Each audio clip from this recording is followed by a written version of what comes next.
dice. You never know if it could change your life. Take a chance, you're neither wrong or right. You never know if you don't roll them dice. You better roll them dice. You never know if it'll change your life. Take a chance, you're neither wrong or right. Pac Div. You never know if you don't roll those dice.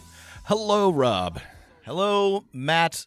Hello, patrons. Yes. Welcome to another special, exclusive, bonus Patreon episode. Thanks for supporting the show. And Patreon.com/Dungeon Master of None if you want to listen to the full episode. Yeah. Today we're talking about, well, I don't know. I've been thinking about this since we did our last Patreon episode, Rob. That's right. Since we talked about Baldur's Gate's game design.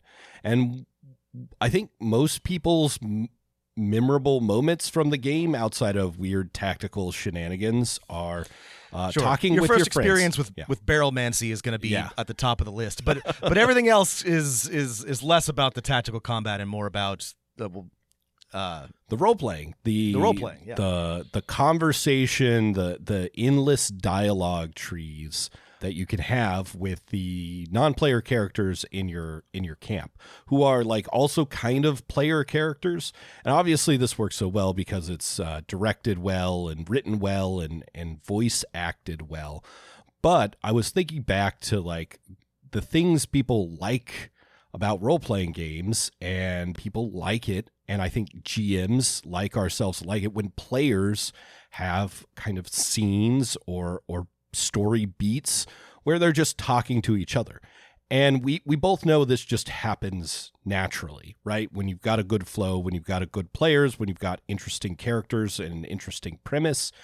But I guess if we have any, like, we have a couple of mantras at DM of None, like obviously anyone can DM, all that kind of stuff.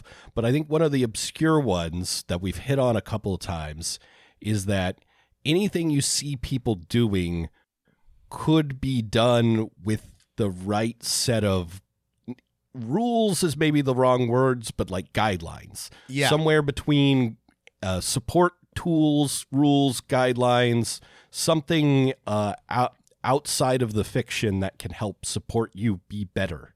a framework, right? Something to put give it some shape. And you know, we're spending a relatively lot of time talking about Baldur's Gate 3, but I think that there's a good reason for that. One, it's fun and good and popular, but also because Larian decided to commit to 5th edition and D&D as like a mechanical and conceptual format, they really like elevated the form a lot, because the camp scene, right? Long rest is built into the 5e rule set. Like, it's something that will happen at every single table. It has to. But it doesn't necessarily, the way the rules are written, have to include any sort of like camp or downtime activities. But Larian decided to keep this mechanic and lean into it.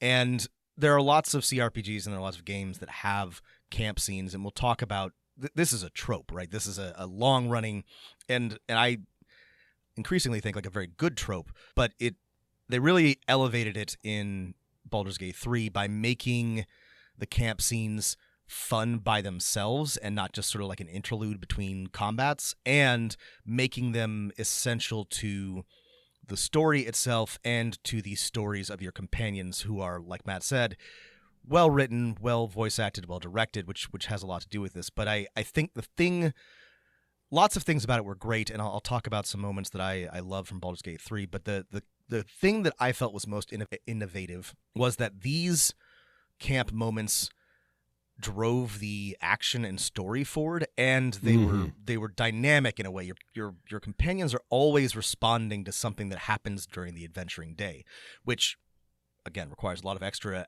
acting and writing and direction, but that was so much cooler than even the good RPGs that I've played that have a lot of camp scenes and dialogue. But like the way that you would go back and then like sort of like reflect with your companions about like what had just happened, like how does this change our dynamic, how does this change my feelings about X, like this was really, really well done in Baldur's Gate 3, and it was inspiring.